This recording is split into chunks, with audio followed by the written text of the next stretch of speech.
Hello मेरे प्यारे दोस्तों, कैसे हैं आप सभी लोग। माय नेम इज़ आशीष गिरी। एक स्टूडेंट ने कमेंट सेक्शन में मेंशन किया था कि सर हमारे BSc first year first semester के एग्जाम स्टार्ट होने वाले हैं, तो आप हमें जूलॉजी बॉटनी के कुछ इंपॉर्टेंट क्वेश्चन की लिस्ट बना करके बता दीजिए कि किस किस टाइप के क्वेश्चंस पूछे जा सकते हैं, कुछ एक्सपेक्टेड क्वेश्चन जो 2024 में या दिसंबर 2023 में पूछे जा सकते हैं। काफ़ी सारी यूनिवर्सिटीज़ के एग्जाम जो है दिसंबर में ही स्टार्ट हो गए हैं, कई सारी यूनिवर्सिटीज़ हैं जिनकी अभी डेट शीट नहीं आई है, तो जनवरी में भी हो सकते हैं। तो ऐसे में कई ऐसे कॉलेज हैं, कई ऐसे यूनिवर्सिटीज़ हैं जहां पर 15 से 20 दिन बाद एग्ज़ाम पेपर स्टार्ट होने वाले हैं, तो ये बिल्कुल सही टाइम है कि आप अपने एग्ज़ाम पेपर की तैयारी करना स्टार्ट कर दीजिए। ये है बीएससी फर्स्ट ईयर बॉटनी के फर्स्ट सेमेस्टर में आपका थ्योरेटिकल पेपर आता है microbiology and plant pathology. Student, इस सेमेस्टर के अंदर आपको किन किन टॉपिक्स के ऊपर फोकस करना है। अब जैसा कि आप लोग जानते हैं, अनसोल्ड पेपर अभी तक नहीं आए हैं क्योंकि न्यू एजुकेशन पॉलिसी के अकॉर्डिंग पूरा सिलेबस चेंज हो गया है, तो स्टूडेंट को अभी प्रॉपर आइडिया नहीं है कि किस प्रकार के क्वेश्चन बीएससी में पूछे जा सकते हैं। तो इस वीडियो को आप लोग लास्ट तक देख लीजिए, आपको पूरे डाउट्स क्लियर हो जाएंगे। एग्जाम से रिलेटेड भी मैं कई सारे एक्सपीरियंस आपको शेयर करूंगा। चलिए स्टूडेंट, वीडियो को स्टार्ट करते हैं। अगर आपको जूलॉजी का भी चाहिए तो आप लोग कमेंट सेक्शन में मेंशन कर देना, ठीक है। देखिए स्टूडेंट, जैसा कि आप लोग जानते हैं आपका एग्जाम पेपर 75 मार्क्स का होता है। कुछ यूनिवर्सिटीज ऐसी है जहां पर 85 का होता है, यानी कि मार्क्स का जो सिस्टम है या एग्जाम पैटर्न है वो हो सकता है कि डिफरेंट यूनिवर्सिटीज का डिफरेंट हो, लेकिन न्यू एजुकेशन पॉलिसी के अकॉर्डिंग सभी का सिलेबस बिल्कुल सेम है, इसलिए ये जो पेपर है ये सभी के लिए है। आइए सबसे पहले डिस्कस करते हैं शॉर्ट क्वेश्चन के बारे में। सेक्शन ए में आपसे 10 शॉर्ट क्वेश्चन पूछे जाते हैं। मैक्सिमम यूनिवर्सिटी का जो एग्जाम पैटर्न है वो मैं आपको बता रहा हूं, उसके अकॉर्डिंग सेक्शन ए में 10 शॉर्ट क्वेश्चन पूछे जाते हैं। वो शॉर्ट क्वेश्चन किस किस प्रकार के हो सकते हैं, सबसे पहले हम उसके बारे में डिस्कस करते हैं। क्वेश्चन नंबर फर्स्ट है स्टूडेंट, आर्की बैक्टीरिया। इसके ऊपर शॉर्ट क्वेश्चन कई बार पूछा जाता है। वायरोइड्स क्या होते हैं, ये मोस्ट इंपॉर्टेंट है। लैम्डा फेज के बारे में, इटियोलॉजी क्या है या ऑटोक्लेव क्या होता है, ये भी लॉन्ग में भी आता है, कई बार शॉर्ट में भी आता है। बायो फर्टिलाइजर्स क्या होते हैं या पेनिसिलियम फंजाई के बारे में, इसकी लाइफ साइकिल भी पूछी जाती है, तो इसके बारे में अच्छी तरह से आप लोग पढ़कर जाएं। स्टेनिंग टेक्निक है, ये लॉन्ग में भी आ जाती है, शॉर्ट में भी आ जाती है। स्टेनिंग टेक्निक आपको पता होना चाहिए कि ग्राम स्टेनिंग क्या होती है, उसके बारे में आपको अच्छी तरह से पता होना चाहिए। माइक्रोराइजा, इस पर शॉर्ट क्वेश्चन डेफिनेटली आता है, लॉन्ग क्वेश्चन भी आता है, तो इसको तो आप लोग कुछ क्वेश्चन ऐसे हैं, कुछ टॉपिक ऐसे हैं, बिल्कुल भी आपको स्किप नहीं करना है। और ये जो मैं लिस्ट आपको बता रहा हूं, इनमें से एक भी क्वेश्चन मत छोड़ना। अगर आपके एग्जाम पेपर में 10 दिन या 12 दिन 15 दिन रह गए हैं तो आप अच्छी तरह से सबसे पहले इसके आंसर्स निकाल लीजिए। देखिए स्टूडेंट, एक होता है कि आप नॉलेज के लिए पढ़ रहे हैं तो उसमें आप लोग सब कुछ पढ़ते हैं, लेकिन अगर आप लोग एग्जाम पेपर के लिए पढ़ रहे हैं तो आप लोग कुछ इंपॉर्टेंट क्वेश्चन की लिस्ट बना करके उसके आंसर अच्छी तरह से प्रिपेयर कर लीजिए, राइट। इसीलिए एग्जाम के लिए पढ़ना अलग चीज होता है और नॉलेज के लिए पढ़ना अलग चीज होती है। अब यहां पर आता है प्लाज्मिड। प्लाज्मिड के बारे में भी आपको पढ़ना है। एक स्टूडेंट ने कमेंट में क्वेश्चन पूछा था कि सर हम क्या डायग्राम पेन से बना सकते हैं। जी हाँ, डेफिनेटली आप डायग्राम पेन से बना सकते हैं, और सिर्फ आपको रेड पेन यूज नहीं करना है, बाकी आप ग्रीन पेन भी यूज कर सकते हैं। यानी कि 2-4 कलरफुल पेन ले जाइए जिससे कि आप लोग बायोलॉजी के अच्छे डायग्राम बना सकेंगे। अच्छे डायग्राम बनाएंगे आप लोग, एग्जामिनर प्रभावित होगा, वो अच्छे नंबर देगा। इसके बाद स्टूडेंट, जैसे हिटेरोसिस्ट क्या होता है, 2 नंबर में कई बार पूछा गया है। अगार अगार है, ये भी मोस्ट इंपॉर्टेंट है, राइट। इसके बाद क्वेश्चन नंबर 14 है हाइपरट्रॉफी क्या होती है, इसके बारे में अच्छी तरह से पढ़ लेना। पेलेनोगेमी क्या होती है, या फिर स्टूडेंट यहाँ पर आता है कंपाउंड माइक्रोस्कोप।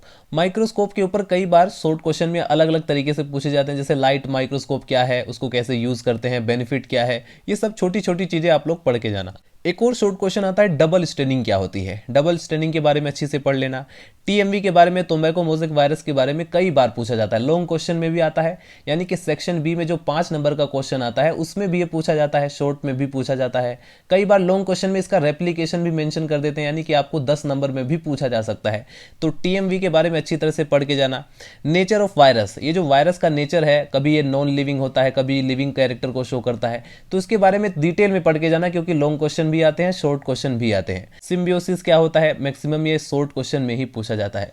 इसके बाद स्टूडेंट एल्ब्यूगो फंजाई है। एल्ब्यूगो फंजाई को आप लोग लॉन्ग क्वेश्चन में अच्छे से पढ़ लेना, उसकी लाइफ साइकिल पढ़ लेना। स्टेरिलाइजेशन क्या होता है, या स्टूडेंट बैक्टीरियल एंडोस्पोर जो होता है, या फिर सिंपली एंडोस्पोर लिख देते हैं, ये शॉर्ट क्वेश्चन में कई बार पूछा गया है, इसके बारे में अच्छी तरह से प्रिपेयर कर लेना। 10 शॉर्ट क्वेश्चन में कई बार डायग्राम भी पूछे जाते हैं, जैसे कि बैक्टीरियोफेज का डायग्राम है वो पूछा जाता है, बैक्टीरियल सेल का डायग्राम है। इन दोनों डायग्राम को अच्छी तरह से आप लोग प्रिपेयर करके जाएं। बैक्टीरियोफेज की लाइफ साइकिल के अंदर जो लाइटिक साइकिल है, लाइसोजेनिक लाइफ साइकिल है, उसको पढ़ के जाना। ये जो जितना भी टॉपिक आप लोग देख रहे करें इसके बारे में पूरी तरह से अच्छे से डिटेल नोट्स मैं प्रोवाइड कर चुका हूं। बायो बुक टेक चैनल पर भी आप लोग पढ़ सकते हैं। इसके अलावा स्टडी विद आशीष गिरी, जहां पर आपको हिंदी में भी नोट्स मिल जाएंगे, राइट। पूरा सिलेबस ये मैंने सेमेस्टर का कवर करवा रखा है। इसके बाद स्टूडेंट राइजोबियम के बारे में आप लोग पढ़ लेना, ये क्या होता है। क्लैंप कनेक्शन के बारे में आप लोग पढ़ लेना, राइट। इन सभी के नोट्स आपको मिल जाएंगे चैनल पर। सिनोबियम क्या होता है, मोस्ट इंपॉर्टेंट है, लगभग हर साल ये पूछा जाता है 2 नंबर में, इसको भी प्रिपेयर कर लेना। बायोसेंसर्स क्या होते हैं, बायो फर्टिलाइजर क्या होते हैं, या माइकोप्लाज्मा के बारे में लगभग शॉर्ट क्वेश्चन, लॉन्ग क्वेश्चन में भी आता है, शॉर्ट क्वेश्चन में भी आता है, ठीक है। इसका डायग्राम भी आप लोग अच्छी तरह से प्रिपेयर कर लें। तो ये सेक्शन ए के क्वेश्चन है। अब यहां पर क्वेश्चन आता है कि सेक्शन बी में किस प्रकार के क्वेश्चन पूछे जाते हैं। अब जैसे कि आपको पता है जो प्लांट पैथोलॉजी वाला चैप्टर है उसके अंदर आपको डिजीज पढ़ाए जाते हैं। जैसे सिट्रस कैंकर डिजीज है, इसके बारे में आप लोगों को डिटेल में थोड़ा पढ़ लेना कि ये कैसे होता है, किस वजह से होता है, राइट। इसके बाद आता है इकोनॉमिक इंपॉर्टेंस ऑफ फंजाई, जैसे कि अब इसमें आप लोग बैक्टीरिया, फंजाई और वायरस के बारे में पढ़ते हैं या एल्गी के बारे में पढ़ते हैं। तो आपको यहाँ पर फंजाई के इकोनॉमिक इंपॉर्टेंस पढ़ना है, एल्गी का इकोनॉमिक इंपॉर्टेंस पढ़ना है, बैक्टीरिया का भी पढ़ लेना है, ठीक है। इकोनॉमिक इंपॉर्टेंस ये 5 नंबर में अब कई बार पूछा गया है, इसलिए मैंने यहाँ पर इसको सेक्शन बी में रखा हुआ है। इसके बाद सेक्शन बी में आपसे पूछा जाएगा बैक्टीरियल कीमोटैक्सिस क्या होता है, इसको अच्छी तरह से पढ़ लेना, ये 2024 में आने की प्रोबेबिलिटी ज़्यादा है इसकी। इसके बाद मशरूम कल्टिवेशन क्या होता है, इसके बारे में पढ़ लेना। जनरल कैरेक्टर्स, फंजाई के जनरल कैरेक्टर्स आपको पता होने चाहिए, वायरस के लिविंग और नॉन लिविंग कैरेक्टर दोनों ही पता होने चाहिए। बैक्टीरिया के जनरल कैरेक्टर्स पढ़ लेना, हालांकि इतना इंपॉर्टेंट नहीं है। फंजाई और वायरस के जनरल कैरेक्टर ज्यादा इंपॉर्टेंट है, इनके ऊपर अच्छी तरह से फोकस करना। बैक्टीरियोफेज की लाइफ साइकिल या तो लॉन्ग में आती है 5 नंबर में, या फिर बिल्कुल 10 नंबर में विस्तृत क्वेश्चन आता है जहां पर। तो ऐसे में आपको ध्यान रखना है स्टूडेंट, बैक्टीरियोफेज की लाइटिक और लाइसोजेनिक लाइफ साइकिल वो अच्छी तरह से पढ़ लेना, उसका डायग्राम भी अच्छी तरह से प्रिपेयर कर लेना। अब यहाँ पर क्वेश्चन आता है कि सर जो है कौन कौन सी एल्गी की लाइफ साइकिल पढ़ के जानी है और कौन कौन से फंजाई की लाइफ साइकिल पढ़ के जाएं। तो उसके लिए मैं आपको यहाँ पर एक लिस्ट दिखा देता हूँ। देखिए, फंजाई में आपको स्पेशली फोकस करना है राइजोपस पर, पेनिसिलियम पर और एल्ब्यूगो पर, इन तीनों को अच्छी तरह से। पक्सीनिया है, पक्सीनिया का भी इंपॉर्टेंट है, लेकिन ध्यान रहे यहाँ पर एक कुछ एक्सपीरियंस के साथ मैं आपको बता रहा हूँ। पक्सीनिया की अगर आप लोग लाइफ साइकिल मेंशन करेंगे एग्जाम पेपर में तो कम से कम आपको 1 घंटा इसी में लग जाता है। डायग्राम बनाने में आपको बहुत ज़्यादा समय, मतलब टाइम टेकिंग है। ऐसे में स्टूडेंट आपको ध्यान रखना है कि अगर ऑप्शनल क्वेश्चन में आपसे राइजोपस की लाइफ साइकिल पूछा जा रहा है तो आप लोग सेलेक्ट करेंगे राइजोपस। यानी कि स्टूडेंट आपको क्वेश्चन सेलेक्ट करने की एबिलिटी आपके अंदर होनी चाहिए। आपको पता होना चाहिए कि मैं कौन सा क्वेश्चन सेलेक्ट कर रहा हूं और वो कितना टाइम टेकिंग है। जैसे कि पक्सीनिया है, इसको छोड़ ही दो। अगर आपके पास ऑप्शन अवेलेबल है कि आप ऑस्ट्रेलेको को एक्सप्लेन कर सकते हैं तो उसको छोड़ दो। राइजोपस है, पेनिसिलियम है, इसकी लाइफ साइकिल अच्छी तरह से पढ़ लेना। पेनिसिलियम मोस्ट इंपॉर्टेंट है। इसके बाद कई बार स्टूडेंट जो है फंजाई की क्लासिफिकेशन भी पूछी जाती है तो उसको पढ़ लेना। लाइकेन के बारे में स्टूडेंट आप लोग पढ़ लेना, कई बार शॉर्ट क्वेश्चन में भी आ जाता है, या कई बार पूछा जाता है कि जो लाइकेन होते हैं इनका इकोनॉमिक इंपॉर्टेंस क्या है। इसके बाद कई सारे स्टूडेंट पूछ रहे थे कि मतलब इतनी सारी एल्गी की लाइफ साइकिल है तो हमें कौन कौन सा पढ़कर जाना चाहिए।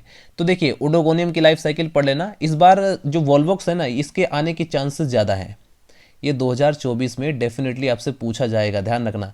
वॉल्वॉक्स में एसेक्सुअल रिप्रोडक्शन और सेक्सुअल रिप्रोडक्शन ये दोनों पढ़ना है। और जो शॉर्ट क्वेश्चन मैंने आपको बताया था सिनोबियम, उसके बारे में भी पढ़ना है, ठीक है।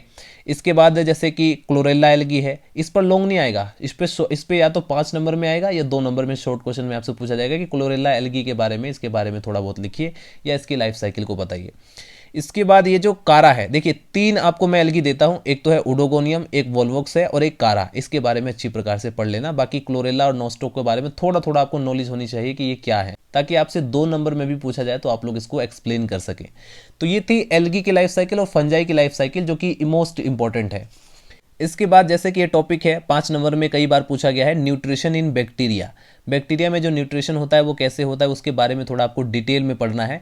इसका एक तरीके से आपको एक आउटलाइन, जो कि मैं बता भी चुका हूँ, उसको डिटेल में पढ़ा भी चुका हूँ कि आपको कैसे इसको एक्सप्लेन करना है बैक्टीरिया के अंदर न्यूट्रिशन को, ये किस प्रकार से और कितने टाइप्स के होते हैं उसके बारे में।